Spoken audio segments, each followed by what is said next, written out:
Okay. Okay. We're going to try this. This is going to be the first of who knows if this is actually going to take off. The screen looks weird recording me. I probably should have set up my camera. I'm Kayla. I am a former special education teacher, former para, former education specialist. I have worked with a lot of different people with disabilities, or a lot of different disabilities. They all are in the category of extensive support needs. And, California was expensive. We moved. I couldn't bring my job with me. I had two kids. And I realized, I guess I realized before that, that inclusion is just so important to me, um, for everyone, not just disabilities, but cultures and age. I don't know, everything. Um, and so I am not really, I'm not really quite sure why I'm here today. I have literally no plan on what I'm going to talk about, but I feel like doing it this way makes it maybe just a little bit more genuine that I literally have no idea what I'm doing with the podcast at all. I literally Googled things and this is how I found the things that I'm using now. So we'll see how this goes. But I guess I wanted to jump on and talk about how where inclusion starts now comes from, as that is what my business is. Um, I officially just registered to trademark it this week, and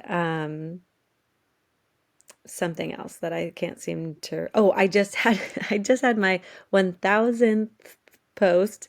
I don't seem to know how to say that word, on Instagram, which is crazy because Instagram has kind of been this like I have a very love-hate relationship with all social media. But that is not why I'm here. I'm here because I want to talk about inclusion and I want to help people go out there and have conversations with people who aren't for inclusion or who don't know how to be inclusive, um, and find ways to raise inclusive kids and live an inclusive life because I very much believe that my happiness stems from the relationships that I make and the people that I meet along the way. And obviously, I don't have an answer for everything, and I don't think I live the most perfect life, but there are things that I do that I wish people would do them, to like be happier. I don't know. But this is also what makes me happy. It's not going to make everyone happy.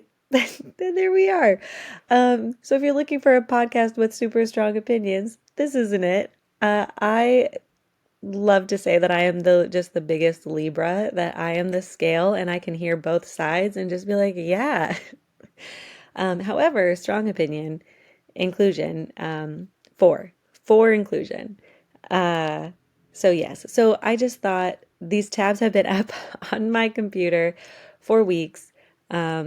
Might as well start this off by explaining what inclusion starts now comes from, like my origin story. And then I'm just going to start picking a topic and it's going to be short. I don't like long podcasts, they drive me nuts. So I'm just going to kind of give you the little blurb about myself.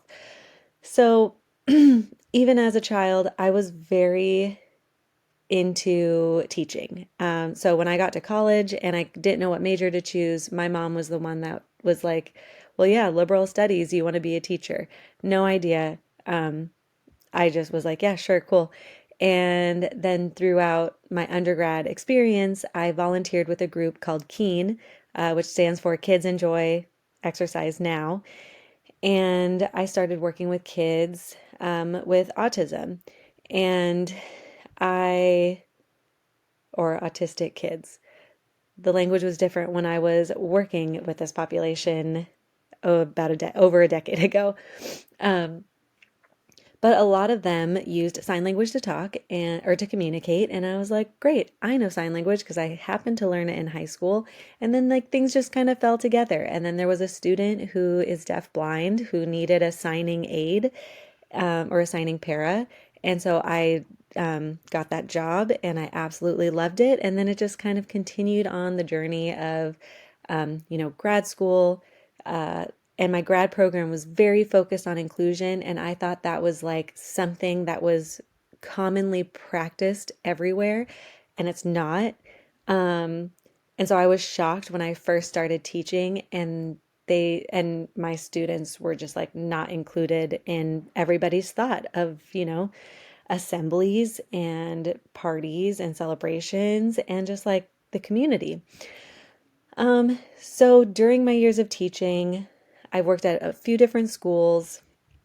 We ended up moving, and my last school was just really hard to work with. They kind of really needed a teacher. My whole interview was about inclusion. And then once I was in, they were like, well, not your kids. Your kids are too hard. And that is the mindset that just drove me crazy for that whole year.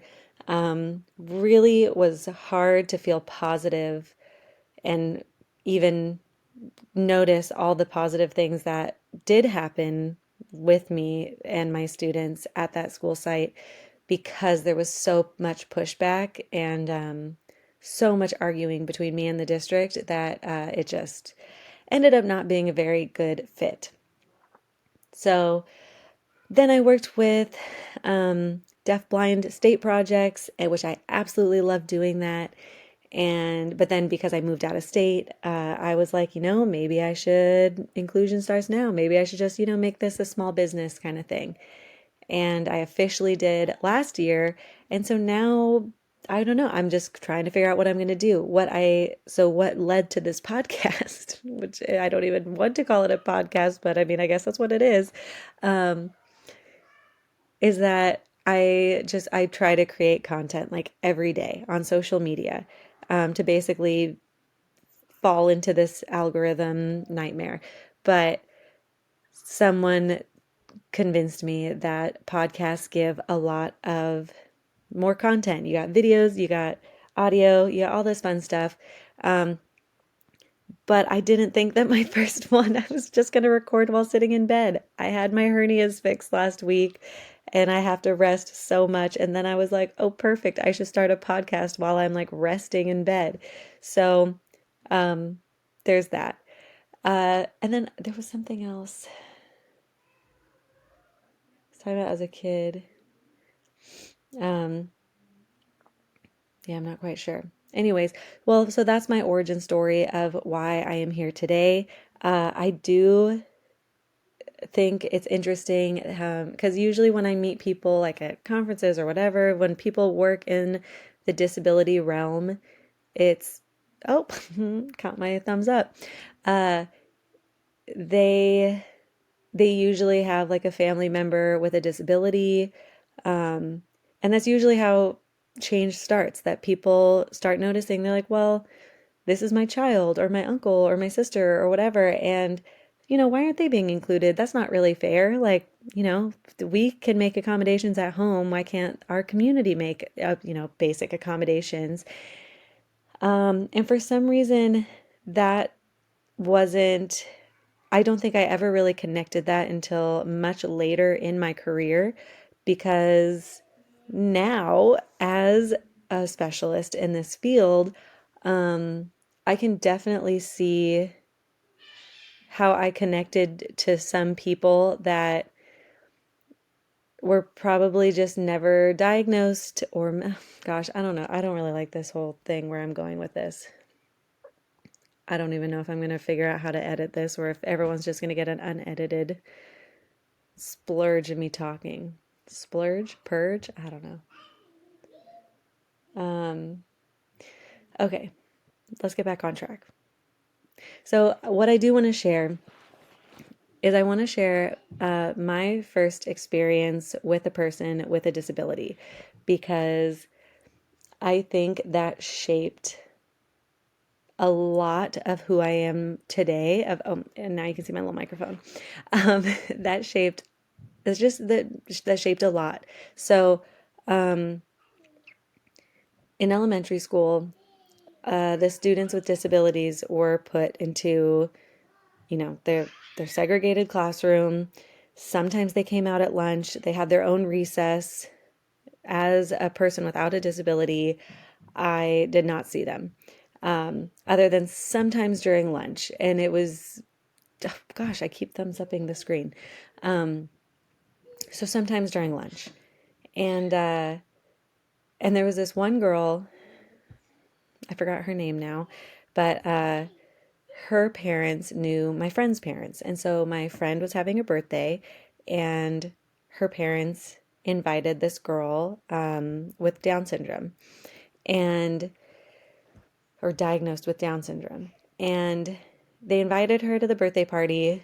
So we all get to the birthday party before this little girl diagnosed with Down syndrome. I need to just think of a name for her. Mary? Mary.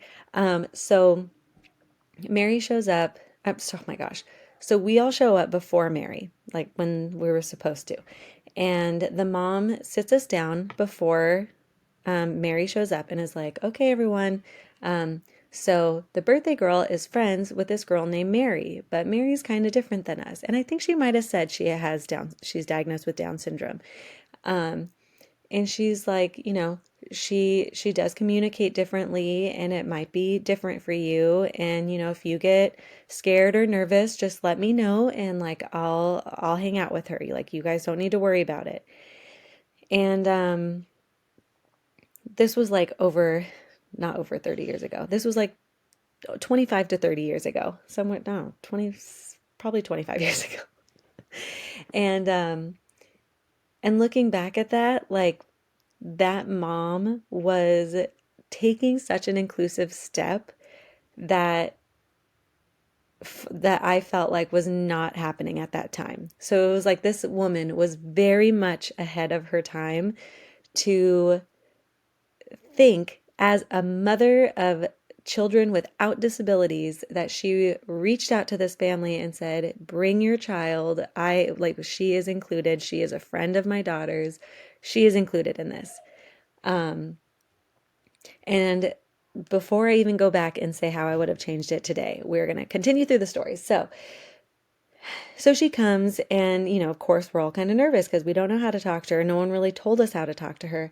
And so she kind of like did her own thing. And sometimes she'd play with the birthday girl, and then sometimes she'd play with the birthday girl's mom. And that was kind of it.